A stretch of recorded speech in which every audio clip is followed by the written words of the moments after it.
When I was going through my things, when I was going through my issues, Larry, Ryan, and Kitty prayed for me. Man, they prayed for me through my sickness, and I sat down and I talked to God, and I was like, God, if you can get me through this, I'll give my life back to you. That's what I did. Give my life back to God. My wife was one of the people that kept my narrative afloat. At some point in my life, I didn't know what I was going to do. I got my brothers. I'm one of 4 brothers. Technically 5 if you count little Jalen. I was raised by my cousins, Nick and Punkin. I was with my homeboys, Bo, Mike, Mark, AJ, Rob, Nick, Quincy. The list goes on. Jay Hen, the list goes on. And my MOJ brother, I will listen to your story and I will share your story.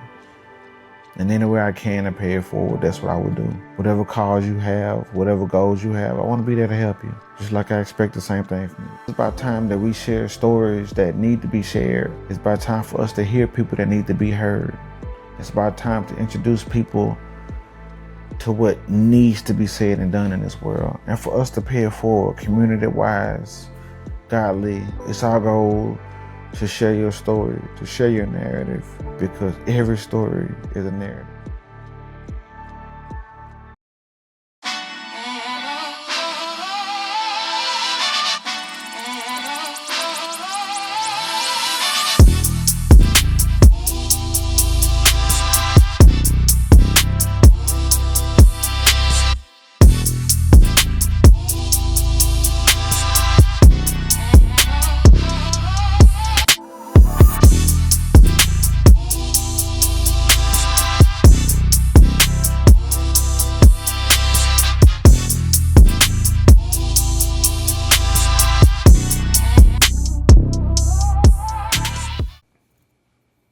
Well, this is awkward.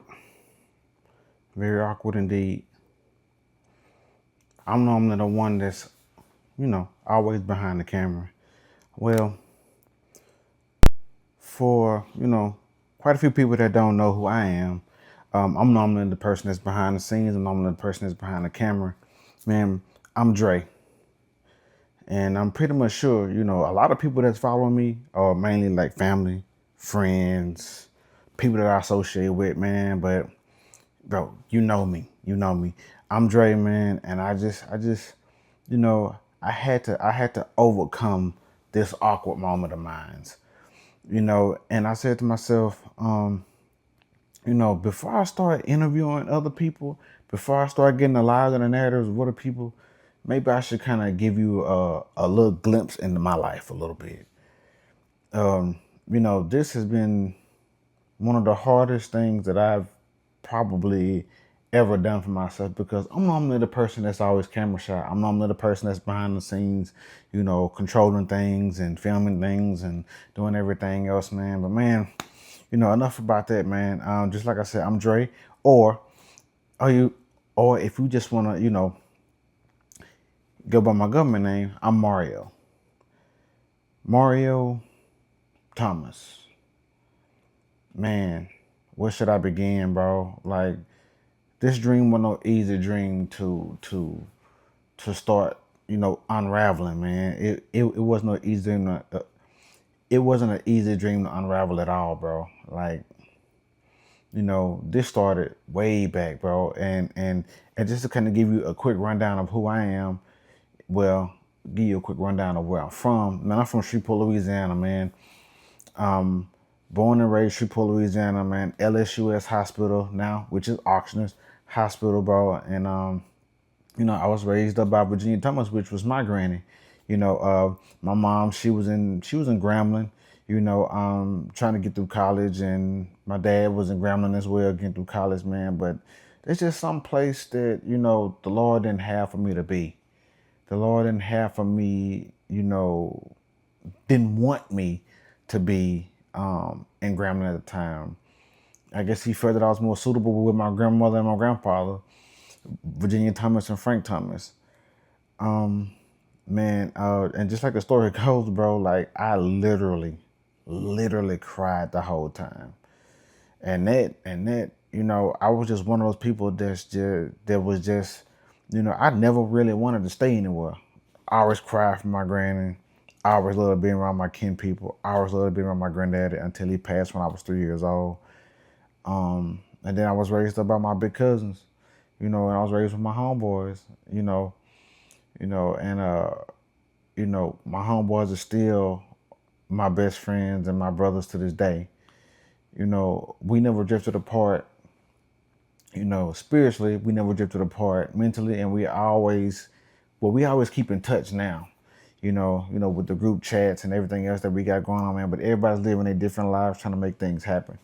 And I'm out here in Dallas, Texas now, bro. So it's different. It's different. This dream started when I was, little, dealing with computers. Man, my very first computer was a compact. I think I was like 4, 5 when I got my first computer. That's when everybody, including my cousins and everybody in the hood, knew that I was gonna be smart and intelligent. So that's how everything began, man. And then as a kid and as a teenager, I gravitated towards art and drawing, stuff like that, and just creating, so to speak, man. In 3rd grade at Hillsdale Elementary, one of my homies still to this day, Skip or Jeremy Jackson, taught me how to draw when we was in Discoveries class. Through all the troubles I was going through in school, man, being in speech therapy for my stutter and dealing with a lot of other things that I didn't know that I was dealing with at the time until people finally told me what I was dealing with. Cause I was a kid. I didn't really pay attention to too many different things. But to go back to that, 3rd grade, what's it, Endicott's class? I think that was her name. I'm not sure. Skip, correct me in the comments, bro, or just let me know. Hit me up or just let me know, because I sure forgot what it was. Skip used to always draw Sonic. So me sitting in front of him in class, I was always fascinated by everything he drew, because Skip was cold back then. He cold now for what he do with Black Market, but he was colder back then. And man, I was like, bro, you gotta teach me how to draw. You gotta teach me how to draw, bro. Gotta teach me how to draw. So Skip kind of taught me how to draw, man. He started me off with Sonics, and then we graduated to cartoon characters and other characters, stuff like that, man. But that's when I started becoming fascinated with like creating and drawing and, man, being artistic and things like that, man. Despite my situation and despite my disability that I had, I was always fascinated with creating. Moving forward, man, to middle school, man, finally got together with the homies, man, and I started a rap group, or started a rap group. Rap group was called Block Boys, or St. Louis Boys, but it was Block Boys, 4300 Boys, because that's the street that we grew up on, St. Louis Avenue in Shreveport, Louisiana. But we were called Block Boys. Me, AJ, Money, Bo, Mike. We had the occasional, Nick, Lock, Quincy, not Lock, them coming through, bro. And man, it was crazy, man. We created 2 mixtapes back then, and I was the engineer, and we had to like a little, like a little studio mics, the ones that you can bend, and you was using for chatting back then, man, little skinny mics, like a little desk mics that you can use, but we was rapping on that. First mixtape was called In the Building. Oh, and GL or Jarrell. First mixtape was called In the Building. We cannot find that, even though we put it online, we cannot find that mixtape nowhere, bro. Man, couldn't find it nowhere to this day. And then we created another one, In the Building Volume 2, in which AJ was on it. A1 was on it. ADZ was on it. Man, it was so many people on that tape, man. But I remember me being the engineer of it, me mixing and mastering. I learned how to mix and master on my own. No YouTube back then. No Chat GPT back then. No, none of that, man. This was like 2000? Was it? No. It was like 90, 98, 97, 98. I think so. Middle school, bro. And we was dropping the mixtapes off, man. We was slanging them out the trunk. Rob was with us. Robert Tucker was my next door neighbor, which is one of my A1s, day ones. To this day, man, one of my best friends and brothers to this day, man, can call him for anything. Can call him about anything, bro. And man, just man, we had a time back then, but that was my start of creativity. Graduating high school, man, being a manager in music, burning CDs, making CDs, making my own mixtapes, making my own music. I almost got signed, but I stepped away from it. Started becoming a manager. Stepped away from it, man. And man, Huntington High School, you know, from burning CDs and selling candy to just making music, man. And I have I forgot what my mixtape called. Just that fast. I drew a blank just that fast, bro. What was my mixtape called, man? I know a lot of y'all. I know a lot of my homies know, man. Dreams to Reality. That was my first tape. Dreams to Reality, bro. That was my first one. And crazy.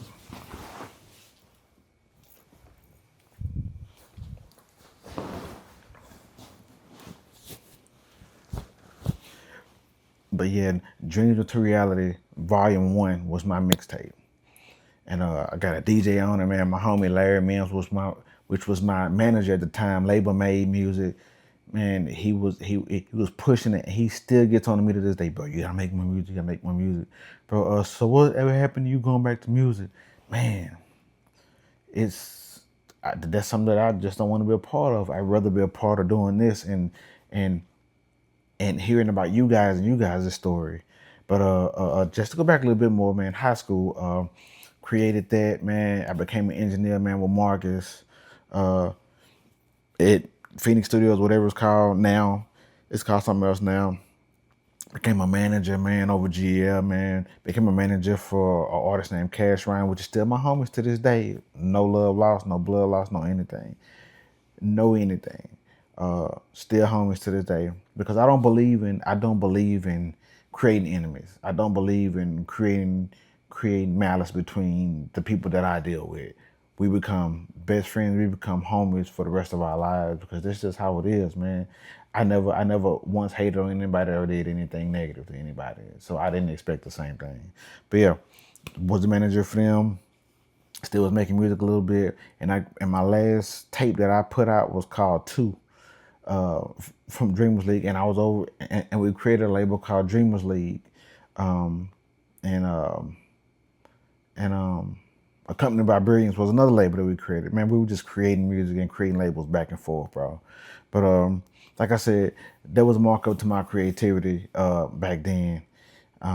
Manager, artist, I created all the covers, did all the graphic designs, did all the clothes, did all the mixtape covers, did everything. Started doing stuff for churches and just filming and doing anything.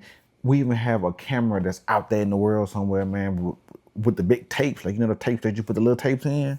Still got that out there or whatever. I think it's still in Motown, or Money probably got it. Money got that tape, man. It's so many memories on that tape. So many memories on that tape. But yeah, man. You know, kind of fast forward a little bit. Narrative. What is narrative? Narrative started it originally started with me and Larry Lister. Larry Lister is a friend of the family. Basically, he's like a brother to me because he's been in my wife's family ever since forever, man. And he became a brother with me, a prayer partner that holds me accountable, a person that keeps me close to God, just like the rest of my brothers and everything, man. So we started a podcast called Soul Narrative. The Soul Narrative podcast. It grew, it started growing legs, started growing feet, started walking. So we created that, and I also had a clothing brand called Rhapsody at the time, in which I started with my little brother Cam and my mom for a little while. And then it kind of like fell apart for me mentally and spiritually because I lost my grand in 2023. So that was a tough one. Me losing my grandma in 2023. That was basically like my basically like my heart, so to speak. She was somebody that had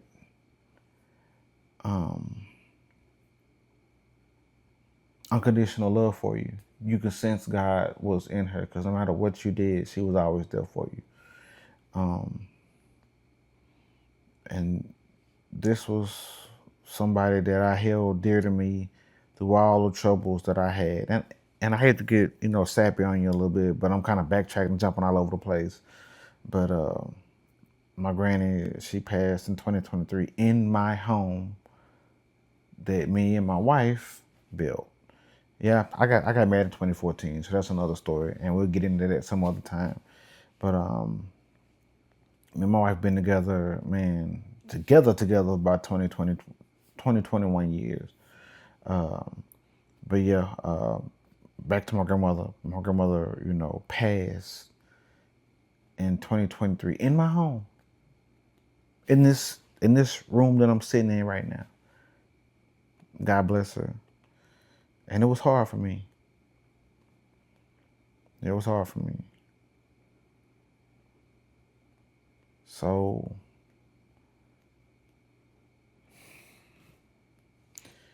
I needed an outlet. I needed something to, or should we say, get into. Back in the day, man, you gotta find something to get into. I had to find something to get into. So, during that time, I was still collecting sneakers and stuff like that too. As I started back collecting sneakers in 2021 because of my daughter, but Taya. But I needed I needed an outlet for me to be able to create in, because if I didn't have something, I would have gone through depression. Well, I kind of did go through depression at the time. And most people wouldn't have dealt with what I dealt with. From financial issues to losing my granny to, so many different things.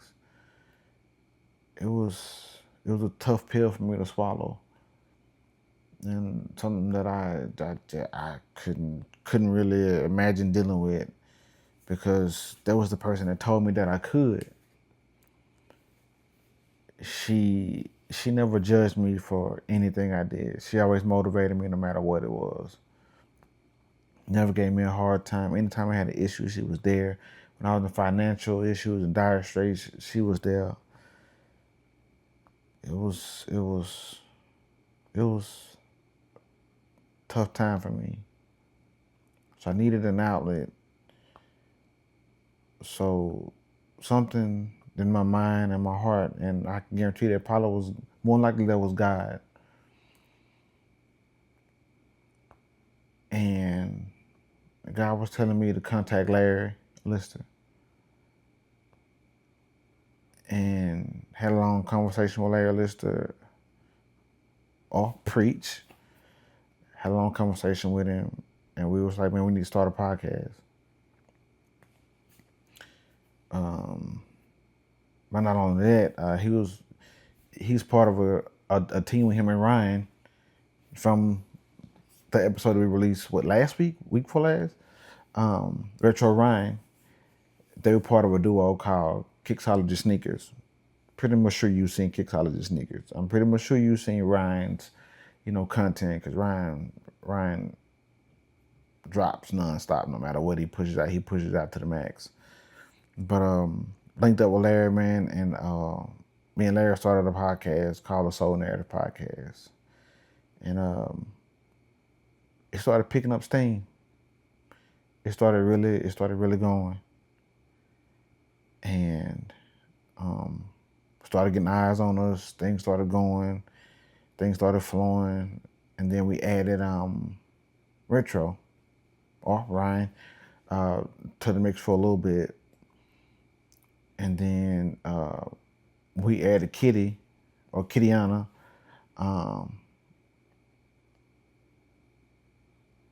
with us. And then things started going, but it started with me and Larry, and things started going.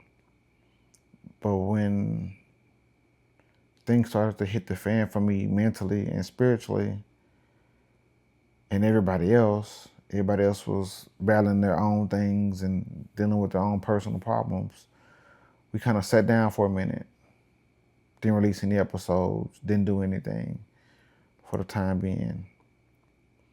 And was going through some health issues and going through some things that I didn't understand, like why was I going through them?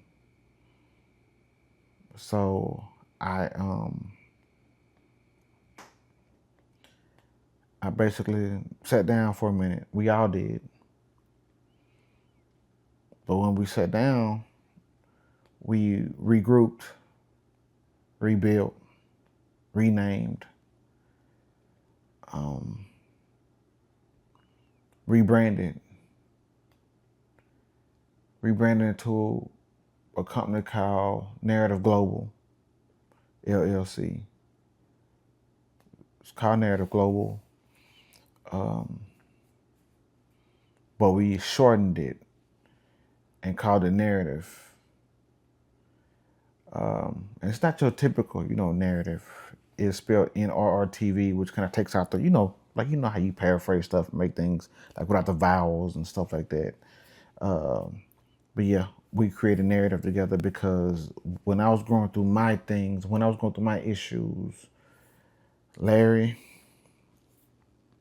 Ryan, and Kitty prayed for me. And when they prayed for me through my sickness, and I sat down and I talked to God, and I was like, God, if you can get me through this, I'll give my life back to you. And that's what I did. I gave my life back to God during that time. And they prayed me through it. And I told God, I said, if you get me through this, I'll get back in the word from start to finish. I'll come back to you how I should have came back to you years ago. I will be discipled in my church. I will take away everything from my past that's burdening me. And I will strip myself from any negativity that I have in my life and depend solely on you. And I meant that. Through my health issues, God brought me out of it. And the promise that I kept, and the promise that I made to God, I kept it. I'm now a disciple through my church, my man of God.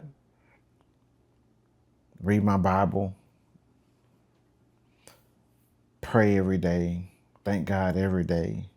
I thank God for the people around me.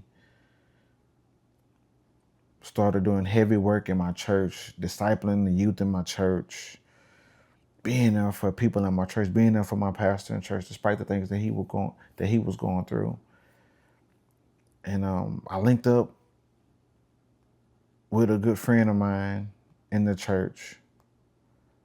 Call him Q, but his real name is LaQuinte.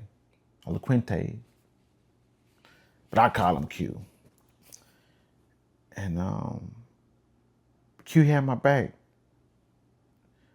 Q is a person that'll tell you straight how it is. No chaser at all. And for somebody to have my back that didn't know me from a deck of cards, somebody was there for me, somebody that walked me through things, guided me through things, had my back through any and everything. And a genuine workhorse.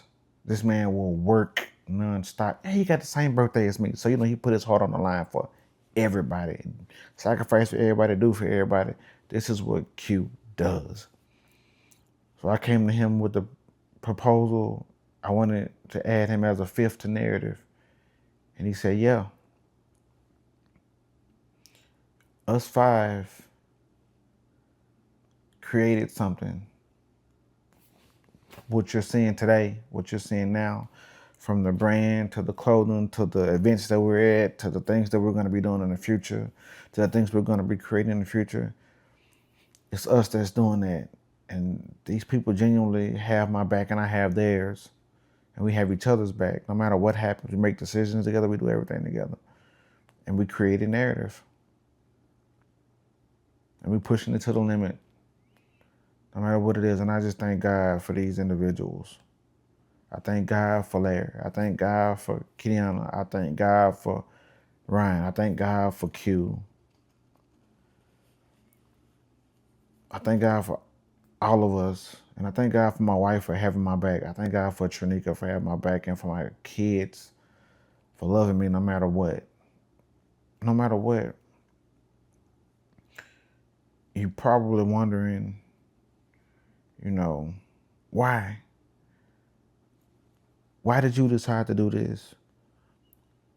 Because it's about time that we share stories that need to be shared. It's about time for us to hear people that need to be heard. It's about time to introduce people to what needs to be said and done in this world. And for us to pay it forward, community-wise, godly, no matter what it is, it's our goal to be there. It's our goal to share your story, to share your narrative. Because every story is a narrative. Every story is a story that you know and that you deal with. Just like my story is what I deal with and what I'm bringing to you today. Because I'm not afraid to let you know who I am and how I do things. We will continue to push no matter what. And now we have narrative moments, which is one-on-one interviews, me or one of the people from the team to sit down with you one-on-one and hear your story, just like you're hearing mine right now. A story that you was able to overcome and override and push through and persevere through. That's the story that we want to share. What your plans are, what you plan on taking care of, or what you plan on doing, or just how you're going to bless other people. We want to hear your story just like you're hearing mine. And my wife was one of the people that kept my narrative afloat. Because at some point in my life, I didn't know what I was going to do. And yeah, I got my brothers. I'm one of 4 brothers. Technically 5 if you count little Jalen.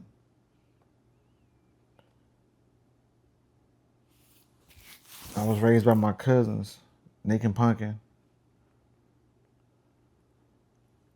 I was with my homeboys.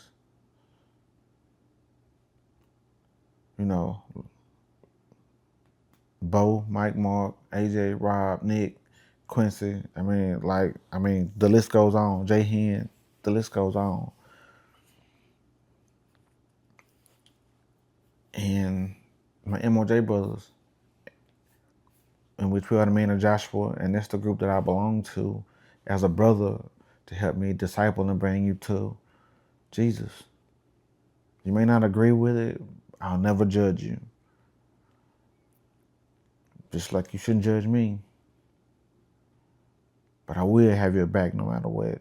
I will listen to your story and I will share your story. And any way I can to pay it forward, that's what I will do. Whatever cause you have, whatever goals you have, I want to be there to help you. Just like I expect the same thing from you. My life was spared. Because there was plenty of times that I didn't want to be here anymore. There's plenty of times I wanted to give up. That I didn't tell nobody how I felt or what I went through. What I was planning on doing, I just kept pushing regardless. Neither did I know that even when I was younger, the Holy Spirit kept me pushing through my discernment. Certain places I shouldn't have been in, that I either didn't go or didn't stay in. Certain things I did that I didn't do for long. And I thank God for that. But this is my narrative moment. I can be long-winded at times. I can be talkative at times.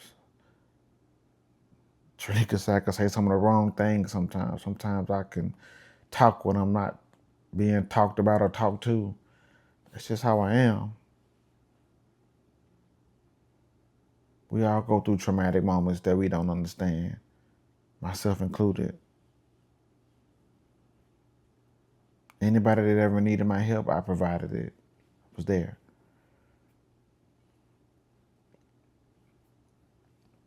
Even to dealing with this brand. And can you believe it? Narrative started out dealing with sneakers only.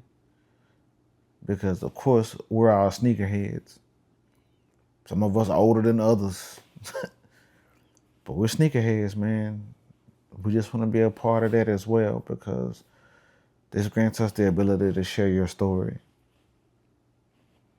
This grants us the ability to love on you and to understand you, to push you, be there for you, and for you to have a glimpse into our life and what we do.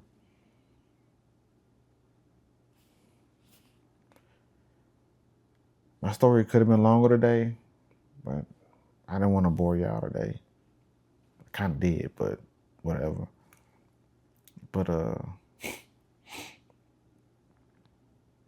in the room, that holds a memory to me. And I just had to find somewhere to get quiet and be quiet, because my life is so noisy. My life is so busy. Lord, my life is so busy. But I told myself in 2026 that I was going to find time and make time for my dreams and for my goals truly are, and for the mission and the purpose that God put me on. I need to quit giving out excuses and start giving out results. And that's what I'm going to start doing. That's what we are going to start doing.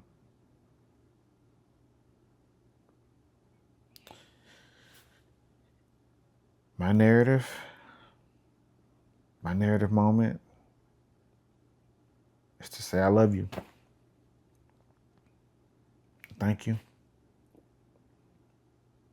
And I appreciate you giving us an opportunity for whatever mission you have, and for you to be able to see our mission as we grow and as we overcome and achieve and as we push and keep going. You get to see that. And I thank you. I thank you for that. Oh, social media, you know where we are. Just look for Soul Narrative, or look for Narrative NRRTV on all platforms. Look for me on, Facebook, Tremario Thomas. Look for me on Instagram, Dre_Shaun, DRE_SHAUN, which is my middle name, of course.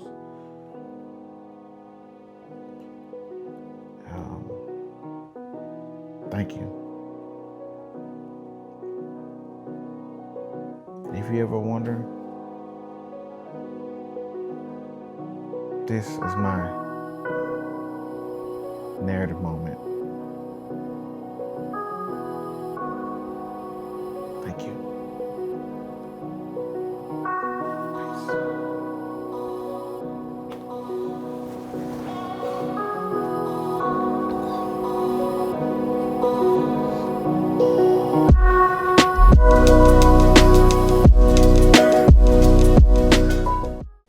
Yo, hey, what's going on, man? If y'all like any of the content that's on the channel, don't forget to like, comment, and subscribe to the channel. Not only that, share this with everybody. Share this with your friends, your family, your next door neighbor, even people that you know across the world, and we will greatly appreciate it. And not only that, The podcast will be returning back to Apple Podcasts as well as Spotify coming real soon. So we greatly appreciate y'all if y'all follow us over there, man. And we appreciate y'all. We love y'all. And we're going to continue to bring you the content that you're looking for on this channel as we continue to get better and better each time. Appreciate y'all. We love y'all.